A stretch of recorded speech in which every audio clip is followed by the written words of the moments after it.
Afternoon to everybody in YouTube and Reddit Wi-Fi. And what we're going to do today is we're going to talk about, well, Cantennas and utilizing them with old DirecTV dishes or just generally the old satellite dishes that you might have available to you. Really, these satellite dishes are pretty common. They end up on houses, taken off of houses and end up in landfills, junkyards. Some electronics recovery places have them. I found this at a local junk drop along with several others. And basically what we have done here is that we have matched it with a Cantenna that I put together, and basically what I can generally refer to as an alpha clone adapter. This is on the RA-Link 3070 chipset. I'm getting about, if I were to guess, about 700 milliwatts out of it.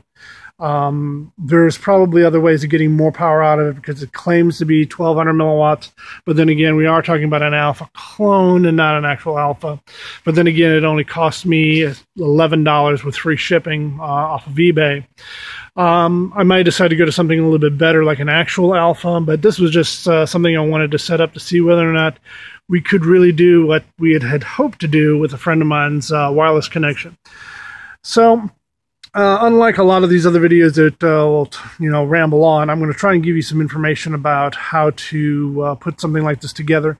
You will find in the bottom down there the links to how I put some of these components together and how it ended up. And I'm going to go ahead and give you a couple of the inside ideas on how to resolve certain issues. The first thing I want to go ahead and talk to you about is the feed horn that we're actually using, which is a Cantenna. Again, all the instructions are down below. What I had found out of all the Cantennas that I've made for this, that the best can that seemed to work out, mostly because of its diameter and its length, was the Bush's Baked Bean can. It has an inside diameter of 3.28 inches, and it seems to put it right in the middle of the spectrum where you need to be. The element in itself is now sitting, I believe, 2.24 inches from the back of the can. I tried larger cans, I tried smaller cans. I was going to do a Pringle can, but Pringle cans are not really weather resilient. They're just not going to hold up. You want to go with a can and then paint it up and make it nice. The plan eventually is to go ahead and put a cap on this end. Right now it's open, and utilize it as a permanent fix once this gets all mounted to the roof. Right now we've just got it mounted to a pole. Again, we're talking about a DirecTV antenna. One of the important things you need to know about DirecTV antennas and their like is that they are offset. Which is, you notice that the feed horn is down at the bottom of the antenna instead of directly in the center.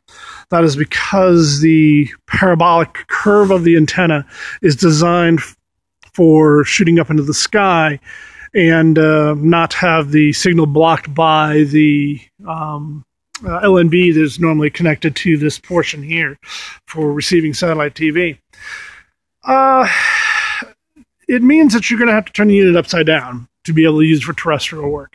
Otherwise, you're going to end up having to have this antenna, the parabolic portion, facing the ground. And unless you put a cover over the end of your feed horn / Cantenna, water is going to get in it. So flipping it upside down suddenly turns it into a terrestrial antenna that works really, really well. As it stands right now, I'm getting about 28 dB gain on this antenna, although it is highly directional. I will say that your maximum directionality component of using the maximum amount of gain that you can get is always going to come from parabolic dishes. You're not going to be able to get the kind of gains out of things like Yagi and that sort of thing unless you go really big and you go with really high-powered adapters and that sort of thing. But this was a straight build. This was a junk build. I believe that out of this with connectors and everything, I maybe have about $20 in this entire thing. and I'm getting 28 dB, sometimes a little bit more, sometimes a little bit less, depending. Right now I've got this simply mounted on this wire armature so I could bend and play with it and see where I was. Now I'm going to give you a little trick about this, setting up a parabolic dish. I took some reflective tape and I put it on the 4 cardinal points on this first, and then during bright sunshine, aimed the dish at the sun. And what that ended up doing was, because of the reflective bits on the 4 points, you end up being able to figure out exactly where the focal point is, where all this radiation focuses to. Now you have to try and center it up as much as you can with the sun, and it's going to go up and down this way, but you're going to end up with a focal point. And once you figure out where that distance is, the actual distance from the center of the antenna to the focal point where all the radiation is being coalesced, that is where your opening for your Cantenna should be. It shouldn't be any farther in or any farther out. It should be right on that focal point, which is where we are at the moment. This is all going to be eventually mounted a little more solidly. We're going to move from this. Now that I have all my angles right, I'm going to be actually building a hard component that will actually support the Cantenna, and we're going to be getting this up on the roof. This component here, namely the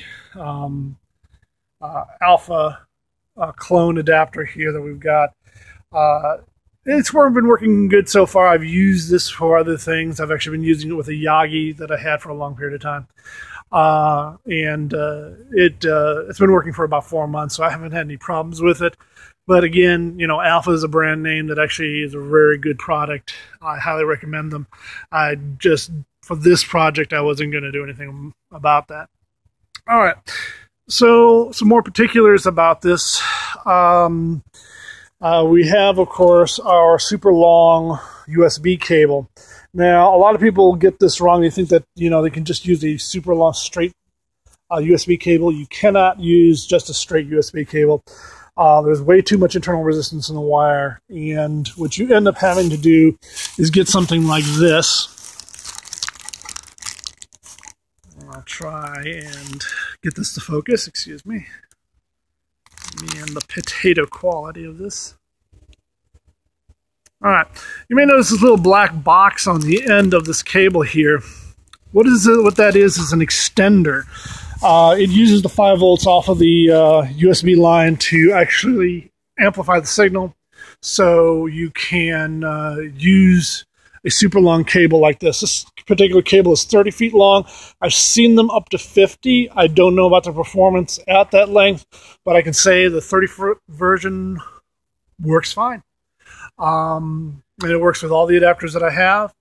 And it was a straight plug-in. It actually showed up as a USB hub when I plugged it in the first time, and it's been working fairly solidly ever since. Now again, this is the sort of the cable cut sort of situation that we're doing now.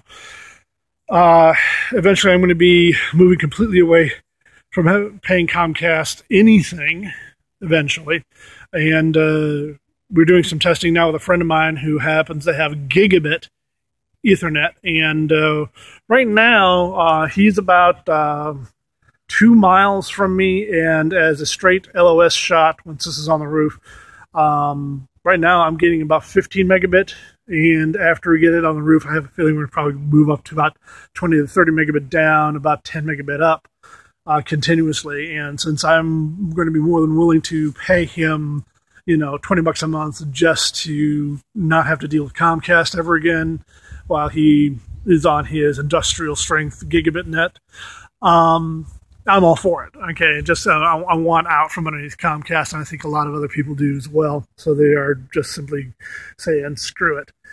That's about it. Again, most of these components can be found, again, Bush's Baked Bean can, the large baked bean can, any can about the same size, that is anywhere from, I would say, about 3.24 inches in diameter to 3.33 would be about right to put you right in the frequency range that you need for 802.11b. And again, at least on this can, we are 2.24 inches from the back of the can here. All right, so there you are, 20 bucks worth of materials, a little bit of dumpster diving, a little bit of junkyard, and you're all set. If you have any questions, I'd be more than happy to answer them for you.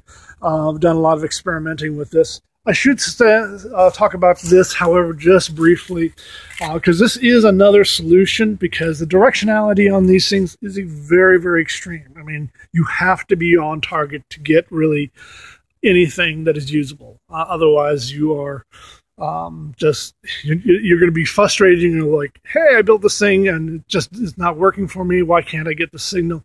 Well, you have to be directly on it. I mean, dead center on it. In this case, when you're talking about Yagi antennas, this is a cheap Yagi that I bought from eBay. This thing ran me about $10. Performance-wise was promised 20 dB gain.